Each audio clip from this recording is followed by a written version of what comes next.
I'm going to share a journey, just a very short journey, about our way in navigating the new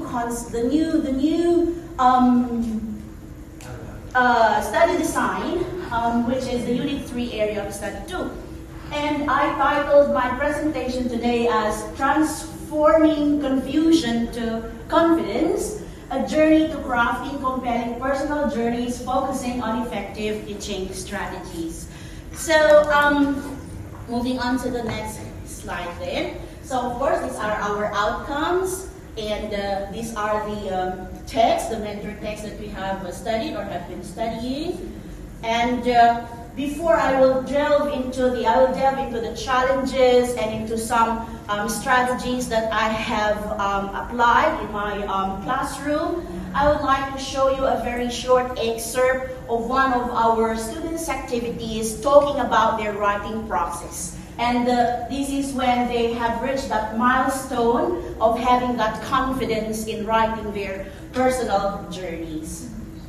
Embedded motif in her writing. And I asked her to explain to the whole class, to give an inspiration to each of our students, because our students have a difficulty doing that. And she also tried to explain how she picked the stories to put in the writing to connect with the stimulus.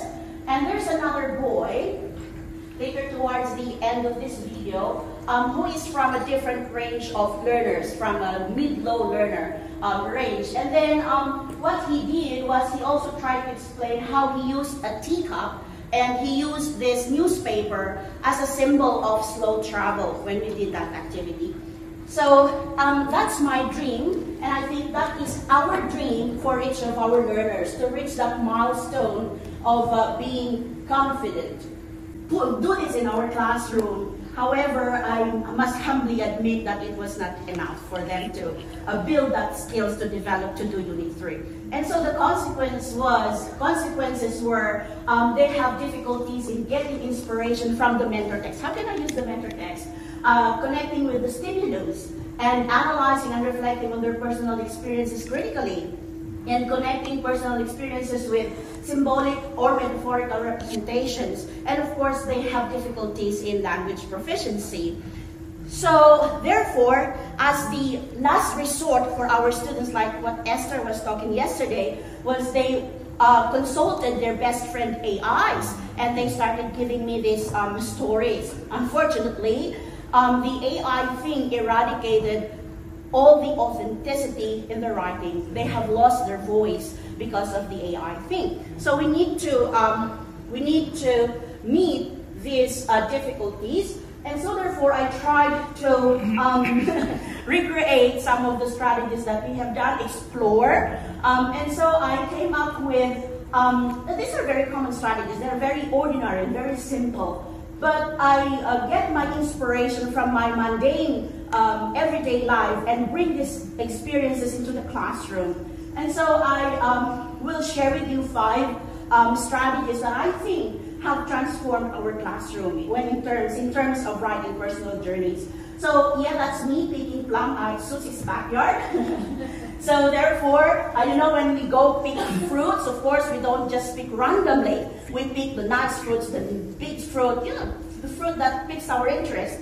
And so therefore, I also apply this experience in picking the features of text in the mentor text, the issues, the ideas, and themes. So what we have done is I encourage the students to, after we identify the features of text in those 3 mentor texts, so I ask them to not overwhelm themselves, just pick one thing, just pick one feature first to experiment. And the easiest one that they picked on is using other language than English. So we've got Gaokao, Danhong, and some Chinese terms. And so I asked them to apply this because this is what they are comfortable with. So it's a good start. And so how about issues and ideas? I encourage them to pick issues that are very close to their heart, that they have really experienced it. For example, issues of gender gap, generation gap. Just like Eddie Dong in the Red Plastic Chair. They did have generation gaps because as they grow older, their values change and it's different with their parents. And they don't need to migrate to Australia to experience this. They also have these experiences in China. And so how about the themes? Yes, the themes, they pick on the themes that are very close to their heart. For example, some of them think about, oh, stereotype. You know, I'm a girl. When I was a girl, my parents forced me to play Barbie dolls and ride my pink bicycles. But I don't like them. I like playing with cars, but because of these stereotypes, I was forced to do this. So that's a theme that's very close to their heart. Oh, let me catch my breath. Okay. So I call this the fit picking activity. I like acronyms, so FIIT. Now, this one has a cultural context. I'm a Filipino. Everybody knows that in the room. And so Filipinos like hugot lines. Hugot comes from a Filipino slang word which means to pull or to draw out something. So if someone else said hugot lines, I might have said something that draw a certain emotion from you. So I was on social media and I saw this hugot line. Allow me to speak in Filipino. And it said, ang pag-ibig parang sipon. Love is like a sipon, a mucus, the nasal discharge. Why do you keep pulling it back when it's better to let go? so like, oh my God, that draws some emotion from me, and it's a nice hugot. And there's another one though, it's like this. Are you a phone charger? Charger ka ba? Kasi wala akong alam na mapagkukunan ng lakas kung ikaw. Because I don't know where to get my power except from you. So, like pick up lines. Yes, pick up lines. And so therefore I said, I like this. I might bring this in my class. So I started bringing quotes. And quotes like this. And the objective of this is connecting with the stimulus.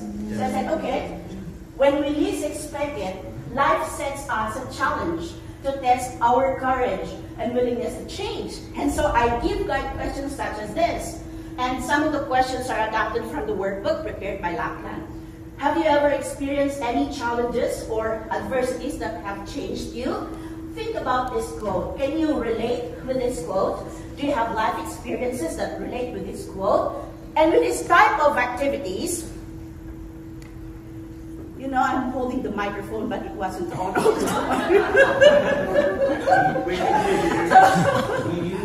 So the thing is, after some activities like this, they have the idea that, oh, if I see the stimulus, I have to think of an experience that connects with it, like teachers pick up lines. So, and another strategy, number 3, I have 5.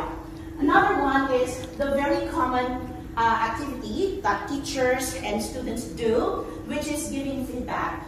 It gets boring and challenging, so I have to make a good name, and this is adapted from Meg Ryan and Tom Hanks' movie, You've Got Mail. Am I revealing my age?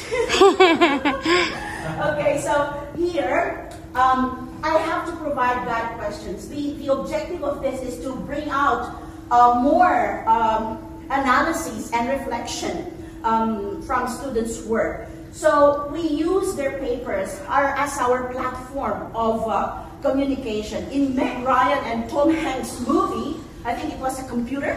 Tom Hanks received emails, but here the students receive notes in their papers. And I have to make sure that every message is being read, every message is understood, and every message is responded to. For example, this one, think of a time, share more experience. Think of a time when you relied much on smart devices. And when the speaker was speaking this morning, I am reminded of this question. When we relied so much on our devices, and we freak out, we panic when these devices don't work. So I like my students to think about this as well, because that's related to what they are writing. So I know that this is very challenging for us teachers to do, but this is very rewarding. So rewarding. And this one, again, is from my mundane experiences, my ordinary experiences. I was chatting with my mom. I like chatting with my mom. My mom is 85 years old. And so I need to chat with her every day. using my iPad. And I was chatting with her, and my cat immediately jumped between my iPad and me. And so my cat is blocking the camera. And my mom said, "Oh my goodness, your cat is just like Cleo." Cleo is my 5-year-old niece. And I said, "Why?" And then she said, "That cat always wants to be the center of attention." And she said, "Oh, that's my aha moment." And I said, okay, so I think I can do this in my class as well when I teach symbols, metaphors, and motifs. Because when the students did the red plastic chair, they did have gotten that experience of, oh, it's nice to get metaphors, nice to use motifs. But then when I look at their motifs, it's too superficial, and the connection is less significant. And so I said, what can I do to let them dig deeper? And so the next morning, I went to the class and I said, okay, if you were an animal, what would you be? And then think of your characteristics, and think of the characteristics of that animal, and why do you associate yourself with that kind of animal? And then I go further. I ask for, if you were a flower, what would it be? If your journey were a thing, what kind would it be? And so on, just like this one. And so I was surprised to have students to have chosen a cloud to represent her relationship with her father. The father is always overshadowing everything that she does. So my God, my father is like a cloud, blocking that sun to shine on me.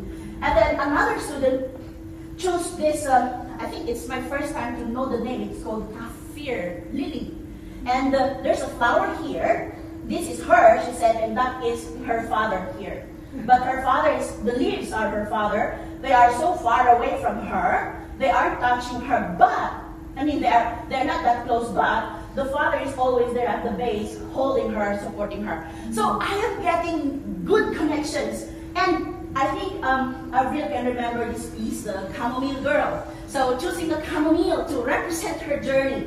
And I think we have seen this in the one of our conference meetings, the Danhong. The girl wrote about the Danhong, and the boy talks about those symbols. It's very nice to see, and it's very rewarding. And I think we can also do this in our class. It's not copyrighted, so they can be as well. And I think this is the this is number 4, number 5.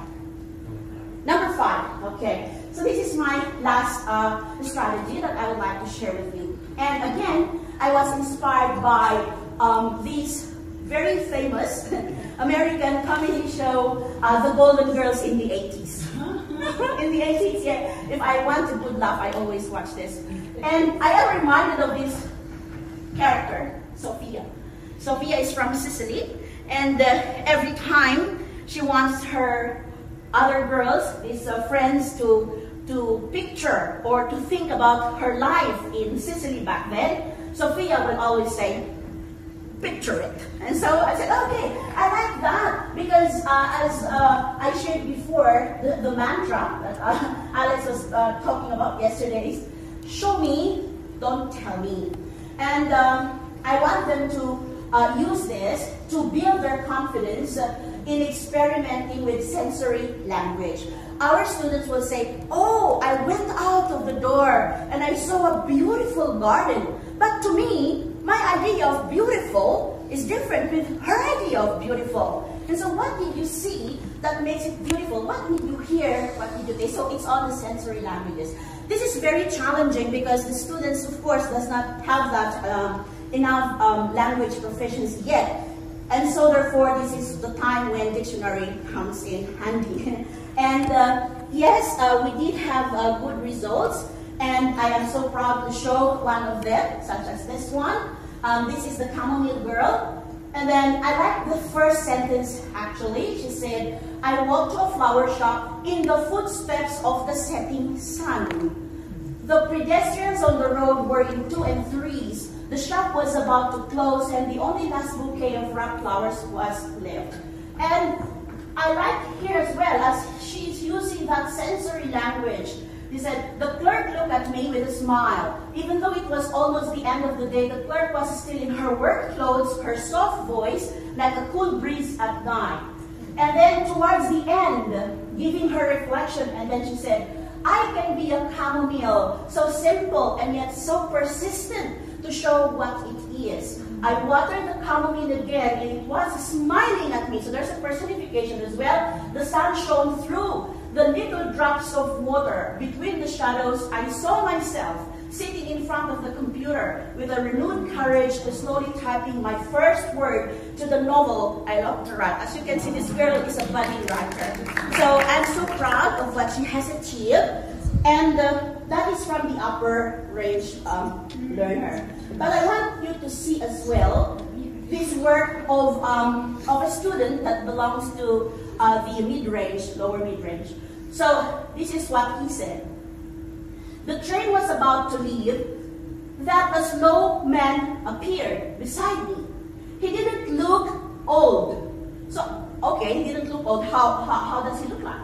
He might be in his 30s. Okay, putting a picture in my mind, a 30, how does a 30 person look like? Has brought a newspaper. He wore a pair of golden, wired, oval-shaped pair of glasses. And he has a tall glass tea tumbler. I didn't pay attention to him because we only met by chance. Maybe in the next station he will get off. But I was surprised towards the end of her reflection because the character changed from a man, then he called him an uncle, representing the change of relationship between him and the stranger. The uncle was silent for a moment after hearing my complaints about my life. After hearing what uncle said, I questioned myself. So oh my God, this is from the lower group of the students. And I realized that if students understand their task, and teachers can be creative, I'm not saying that I am creative, but if teachers be creative and look for ordinary things, or extraordinary things from our ordinary experiences and bring it to the classroom, we can transform our classroom. So as I end my presentation, I would like to end it with this. I'm sorry, these are the room for improvement that I would like to introduce in my next class. Introducing different forms of writing so they will know that I am not only limited to the 3 kinds or 4 kinds.